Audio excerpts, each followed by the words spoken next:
भद्रपाल प्रज्ञान की ओर देखकर चिल्लाते हुए बोला, तुम कैसे मायावी हो, अगर तुम एक छोटे से बच्चे को भी नहीं रोक पा रहे हो।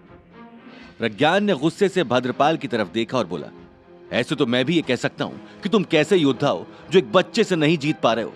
मैं उसे हरा तो दूं, लेकिन पहले समझ में तो आए कि वो करना क्या चाह रहा है। और ऊपर से इसने गरुड़ दल के 4 लेवल सुरक्षा वाला कवच पहन रखा है। इसके ऊपर ना ही आग का असर हो सकता है, ना ही विष का।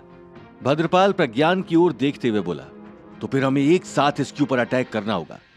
इतना कहकर भद्रपाल और प्रज्ञान ने एक साथ मानव के ऊपर हमला कर दिया।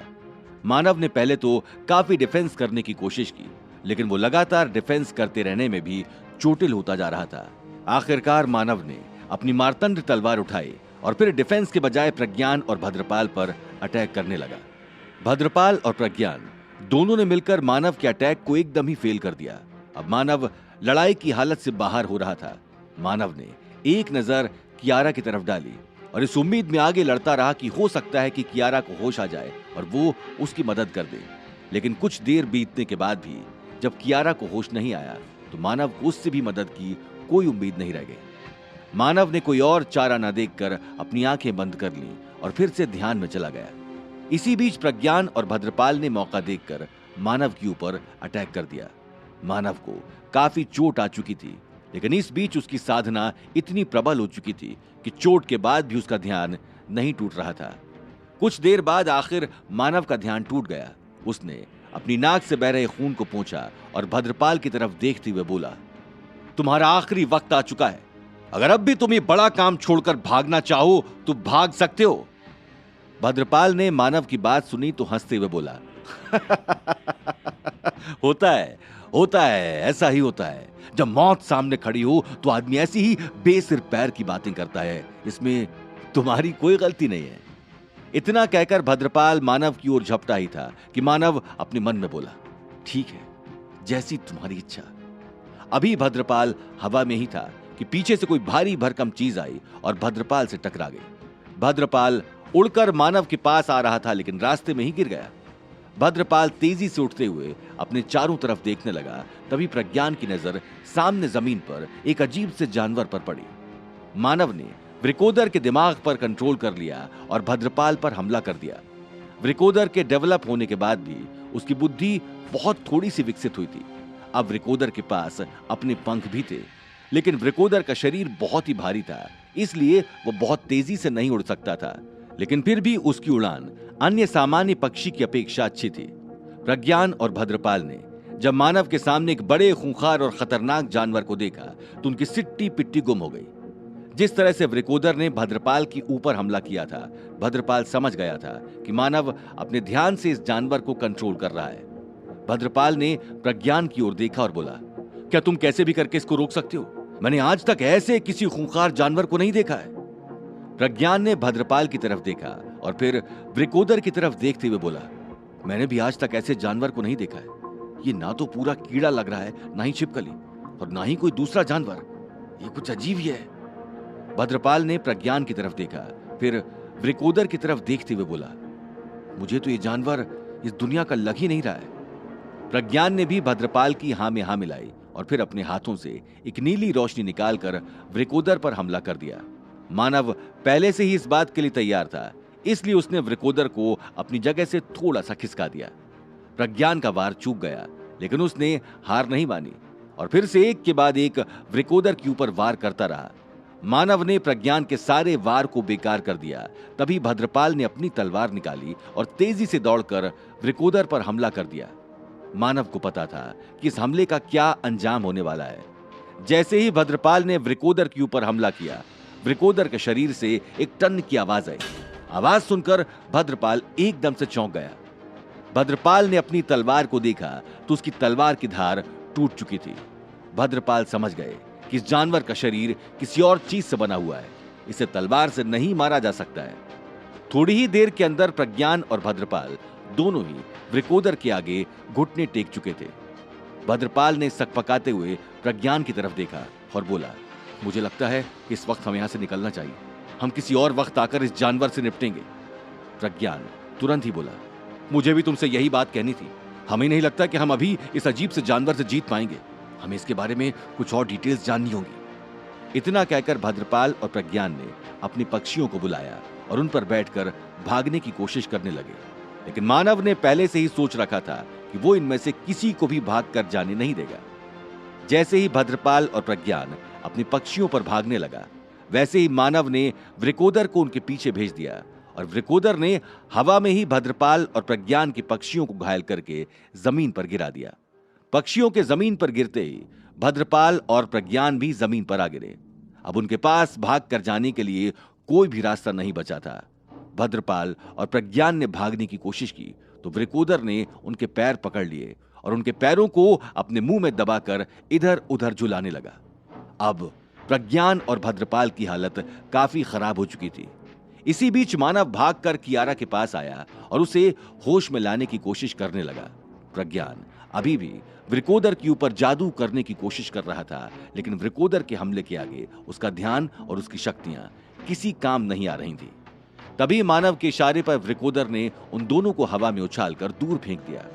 मानव ने पास की मिट्टी के बर्तन में से थोड़ा सा पानी निकाला और कियारा के मुंह पर डाल दिया। प्रज्ञान और भद्रपाल की हालत अभी ऐसी हो चुकी थी कि वो ना मानव से लड़ सकते थे, ना ही वो यहां से भाग सकते थे। मानव अभी भी कियारा के पास ही बैठा हुआ था। कुछ देर बाद कियारा को होश आया तो सामने भद्रपाल और प्रज्ञान को बैठा देखकर पूछा, तुमने इन लोगों को जिंदा क्यों छोड़ दिया? तुम इन लोगों को नहीं जानते हो, ये लोग मौका मिलते ही तुम पर पलटवार करेंगे। मानव हल्की सी मुस्कुराहट से बोला, मुझे बात अच्छे से पता है कि इन्हें जैसे ही मौका मिलेगा ये मेरे ऊपर हमला कर देंगे, लेकिन मैं चाहता हूं कि ये दोनों जिंदा रहें। कियारा अपनी जगह पर खड़ी होते हुए बोली, लेकिन तुम ऐसा चाहते क्यों? मानव ने एक सरसरी नजर से कियारा, भद्रपाल और प्रज्ञान की तरफ देखा, फिर कियारा से बोला, क्योंकि अगर इसी तरह गरुड़ दल के योद्धा एक एक करके मरते रहे तो गरुड़ दल की हालत ऐसी हो जाएगी कि कोई भी ऐरा गैरा आकर उस पर हमला कर देगा और उसे मिट्टी में मिला देगा। कियारा ने मानव के कंधे पर हाथ रखा और बोली, अभी गरुड़ दल के पास इतनी शक्ति है कि वो दूसरे दलों का मुकाबला कर सके, लेकिन कम से कम तुमको तो यही कोशिश करनी चाहिए कि तुम्हारे दुश्मन जितने कम हो उतना ही अच्छा। मानव ने कियारा की बात सुनी, फिर बोला, नहीं कियारा, ये सब कुछ जितना साफ साफ दिख रहा है ये उतना साफ भी नहीं है। इसमें कई सारे ऐसे लूप होल हैं जिन पर किसी की नजर नहीं जा रही है। कियारा ने मानव की ओर देखा, फिर पूछा, तुम किस लूप होल की बात कर रहे हो? मानव ने कियारा की तरफ देखा, फिर अपने कंधे पर बैठे सचान के सिर पर हाथ फेरते हुए बोला, कुछ दिन पहले मैं विराटनगर गया हुआ था। मुझे रास्ते में एक बहुत ही विशालकाय बाज मिला। वो काफी बुजुर्ग और बीमार लग रहा था। उसने मुझे कुछ ऐसी बात बताई जिसके बाद से ही मैं उसके बारे में ही सोच रहा हूं। कियारा ने मानव की तरफ देखते हुए पूछा, उस बाज ने तुमसे ऐसा क्या कह दिया? मानव बोला, उसने बताया था कि वो लोग अब आजाद होने वाले हैं, वो लोग वापस आ रहे हैं। कियारा चौंकते हुए बोली, ये तुम क्या बकवास कर रहे हो? कौन से लोग आजाद होने वाले हैं? मानव एक लंबी सांस लेते हुए बोला, ये बात तो मुझे भी नहीं पता है कि वो किन लोगों के बारे में बात कर रहा है, लेकिन उसके बाद की चीजें जितनी तेजी से और जिस तरह से बदल रही हैं, मुझे साफ नजर आ रहा है कि उसकी भविष्यवाणी सच साबित होगी। कियारा ने एक नजर प्रज्ञान और मानव की तरफ देखा, फिर कुछ सोचते हुए बोली, लेकिन तुमको ऐसा क्यों लग रहा है कि उसकी बात सही होगी? मानव कियारा की ओर देखते हुए बोला, उसके लिए मुझे तुमको बहुत सारी बातें डिटेल्स में बतानी होगी। कियारा ने कंधे उचकाते हुए बोला, इस काम के लिए मेरे पास टाइम ही टाइम है। मानव ने वृकोदर को भद्रपाल और प्रज्ञान के पास ही रहने का इशारा किया और खुद पास के ही एक पत्थर पर बैठते हुए कियारा से बोला, तुमको मेरी मां और पिताजी के बारे में तो पता ही होगा। जवाब में कियारा ने हां में सिर हिला दिया और बोली, हां, उनके बारे में तो तीनों दलों के बच्चे बच्चे को पता है। मानव ने धीरे से सिर हिलाया और बोला, जब नाग दल, गरुड़ दल और अश्वदल एकदम सही सलामत और आपस में प्रेम के साथ रह रहे थे, तो एक समस्या तो मेरी मां और मेरे पिताजी की वजह से आई कि नाग दल और गरुड़ दल की आपस में दुश्मनी हो गई, जिसमें एक बड़ी वजह मेरे मामा जी थे, यानी नागौरी के सौतेले बेटे। लेकिन दूसरी वजह मुझे आज तक समझ में नहीं आई। कियारा ने मानव की तरफ आश्चर्य से देखा और बोली, लेकिन इसकी दूसरी कौन सी वजह थी जो तुमको समझ में नहीं आई? मानव बोला, जब लड़ाई नागदल और गरुड़ दल के बीच में थी तो अश्वदल की बाकी दोनों दलों से दुश्मनी क्यों हो गई? कियारा ने कुछ सोचा और बोली, मुझे तो यही लगता है कि ये तीनों दलों की आपस में दुश्मनी कुछ योद्धाओं की खुराफात, राजाओं की गलत नीतियों और आपसी रंजिश की वजह से ही हुई थी। मानव ने कियारा के चेहरे की तरफ देखा और बोला, यही बात तो मुझे खटक रही है कि जो दल इतने सालों से आपस में एक साथ मिलजुल कर रहते आ रहे थे, उनकी अचानक आपस में ऐसी रंजिश क्यों हो गई? कियारा मानव की तरफ देखते हुए बोली, तुम अपनी बताओ, तुम्हारे दिमाग में क्या चल रहा है? तुम क्या सोच रहे हो? मानव वृकोदर की तरफ देखते हुए बोला, मुझे ऐसा लगता है कि कोई तो है जो चाहता है कि ये तीनों दल आपस में एक ना हो पाए और आपस में एक दूसरे से लड़ते रहें। कियारा कुछ सोचते हुए बोली, तुम्हारा पॉइंट सही हो सकता है, लेकिन इसके पीछे लॉजिक क्या है?